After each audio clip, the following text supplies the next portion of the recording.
महिला कामरा बाड़ानोर दाबिते ट्रेन अवरोध। ट्रेन अवरोधेर एक मास काटते ना काटतेई आबारो दक्षिण चब्बिश परगना जेलार मथुरापुर स्टेशन चत्वर संलग्न एलाकाय 6:20 থেকে ट्रेन अवरोध शुरू हয়েছে। शताधिक महिला यात्रीरा ट्रेन आटके विक्षोभ देखानोर परे घटनास्थले आसे জিআরপিএফ मथुरा थानार पुलिश। সকাল 7টা থেকে এখনো পর্যন্ত বন্ধ রয়েছে, এখন কখন চালু হবে ঠিক নেই।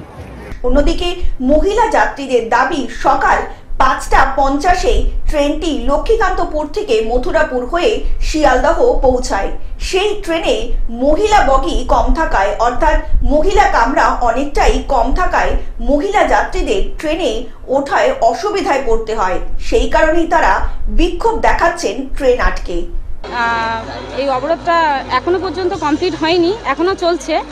আর এই কারণে আমি বলতে চাই যে কম্পার্টমেন্টটা হলে ভালো হয়, বাড়ানো হলে, কারণ আমাদের সুরক্ষা হয় আর আমরা যেতে পারবো ভালোভাবে। এই কারণে অবরোধটা চলছিল। দক্ষিণ চব্বিশ পরগনা থেকে বাবলু প্রামাণিকের রিপোর্ট, গ্লোব নিউজ। এখন থেকে গ্লোব টিভি দেখুন আপনার স্মার্টফোনেও। গুগল প্লে স্টোর অথবা অ্যাপল স্টোর থেকে ডাউনলোড করুন গ্লোব টিভি লাইভ অ্যাপ। এছাড়া জিও টিভি অ্যাপ থেকে দেখুন গ্লোব টিভি লাইভ।